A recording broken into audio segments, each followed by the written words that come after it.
Halo guys, selamat datang di channel Dunia Film. Terima kasih buat kamu yang sudah mampir. Jangan lupa tinggalkan subscribe dan like kalian ya. Di video kali ini saya akan membawakan alur cerita film Girl From Nowhere season 1 episode 2.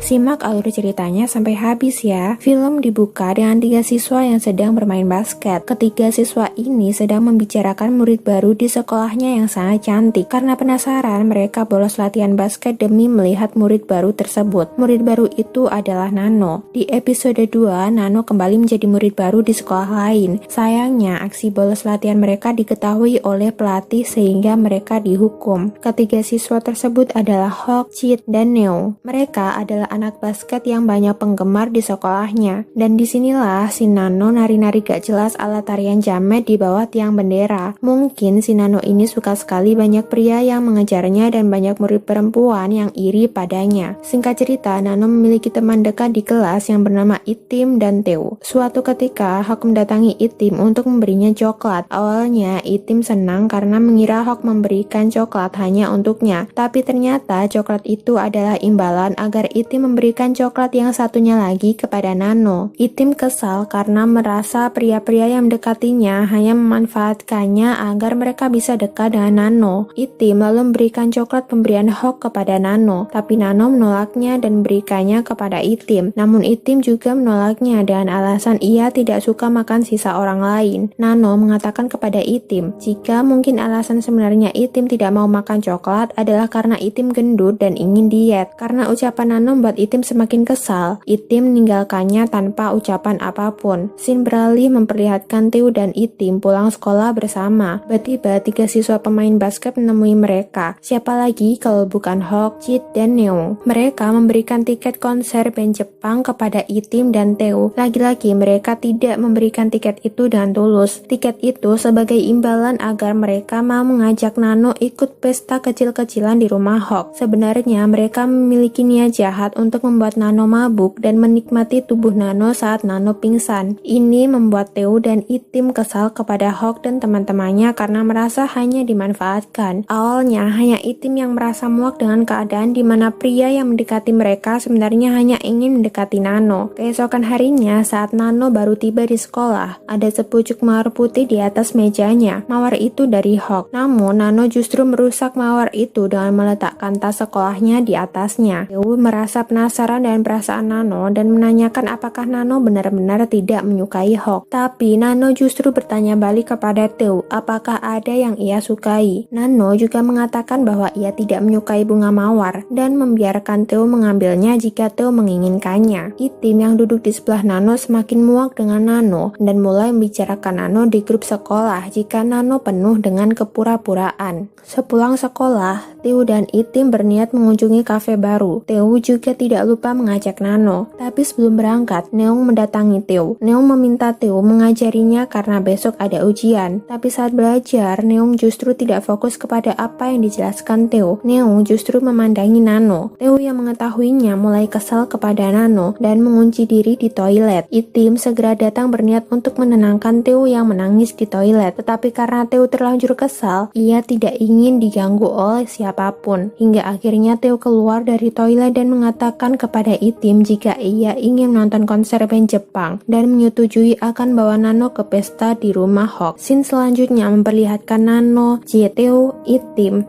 Neo, dan Hawk yang sudah berkumpul di rumah Hawk. Itim dan Teo mulai resah karena Nano tidak kunjung mabuk. Padahal ketiga teman prianya sudah mulai mabuk. Teo dan Itim yang memiliki niat untuk balas dendam kepada Nano memasukkan obat tidur kepada minuman yang Nano minum agar Nano cepat pingsan. Dan triknya berhasil membuat Nano pingsan. Hawk segera menggendong Nano ke kamarnya dan mulai menikmati tubuh Nano. Tapi belum sempat ia melakukannya, Nano sudah terbangun. Nano menanyakan kepada Hawk kenapa ia tidak izin dulu kepada Nano. Nano mengetahui jika teman-temannya menunggu di luar sambil memegangi pintu kamar Hawk agar Nano tidak bisa keluar. Keadaan semakin menegangkan ketika Nano mencoba membuka pintu kamar. Teman-teman Nano di luar kamar mulai panik dan berteriak agar Hawk segera melancarkan aksi busuknya. Hawk tidak tinggal diam. Ia menggendong Nano kembali ke ranjang dan melampiaskan nafsunya. Tetapi Nano justru memasang wajah santai dan mengeluarkan tawa khasnya. Hawk terus meminta agar Nano diam, tapi Nano terus tertawa. Hal ini membuat Hawk kesal dan mencekik Nano hingga tewas. Mengetahui Nano tewas, teman-temannya semakin panik. Mereka tidak hanya takut dikeluarkan dari sekolah, tetapi juga takut dipenjara. Mereka menyembunyikan jasad Nano dengan menguburkannya di sebuah lapangan jauh dari pemukiman. Tapi belum seluruhnya tubuh Nano terkubur, Nano terbangun. Bukannya menolong Nano, justru teman-teman Nano semakin cepat mengubur Nano. Neung adalah satu-satunya orang yang mau menolong Nano. Tapi karena teman-teman yang lainnya melarang dengan alasan takut dipenjara, Neung tidak punya pilihan lain untuk ikut mengubur Nano hidup-hidup. Setelah seluruh tubuh Nano berhasil terkubur, mereka minta maaf kepada Nano di atas kuburan Nano. Keesokan harinya, mereka mengikuti kegiatan belajar di sekolah dengan gelisah. Dan saat itu juga mereka dikejutkan dengan Nano yang datang ke sekolah dengan terlambat. Scene beralih pada Teu dan Itim yang sedang duduk berdua. Mereka dengan penuh ketakutan dan penasaran kenapa Nano bisa kembali dengan keadaan baik-baik saja. Awalnya mereka mengira jika Nano tidak ingat kejadian semalam karena Nano mabuk. Tiba-tiba Nano datang dan duduk bersama mereka. Nano menceritakan semua kejadian semalam dengan jelas, yang berarti Nano mengingat semua kejadian yang terjadi semalam. Malam harinya, mereka kembali berkumpul di rumah Hawk untuk membicarakan bagaimana caranya menyingkirkan Nano agar rahasia mereka tidak terbongkar. Di tengah pembicaraan mereka, tiba-tiba bel pintu rumah Hawk berbunyi, dan ketika dibuka, dia adalah Nano. Nano mengatakan jika handphonenya ketinggalan di kamar Hawk. Tanpa permisi, Nano bergegas ke kamar Hawk dan tidur di ranjang Hawk. Setelah ia menemukan handphonenya, ia memutar sebuah rekaman yang ternyata rekaman tersebut adalah rekaman saat Nano akan disetubuhi Hawk hingga Nano dikubur hidup-hidup oleh teman-temannya. Nano berniat menyebarkan rekaman itu, namun teman-temannya dengan segera membekap Nano dan membunuhnya lagi. Tubuh Nano kembali dibawa ke lapangan di mana kemarin tubuh Nano dikuburkan. Mereka kembali menggali tanah dan menguburkan tubuh Nano. Lagi-lagi belum seluruhnya tubuh Nano terkubur, terdengar rekaman video Nano. Hawk segera mencari sumber rekaman itu di sekitar tubuh Nano, dan tiba-tiba saja Nano bangun memegang kepala Hawk dan mengeluarkan tawa khasnya. Karena takut dan kaget, Hawk memukul kepala Nano dengan sekop besi hingga tewas. Tiba-tiba Nano kembali muncul dan mengejutkan teman-temannya. Mereka kembali memukuli Nano hingga tewas, tapi Nano muncul kembali. Dengan ketakutan, teman-teman Nano bergegas meninggalkan Nano. Setelah kejadian itu, Nano tetap masuk sekolah dan menghantui teman-temannya, dan film pun berakhir.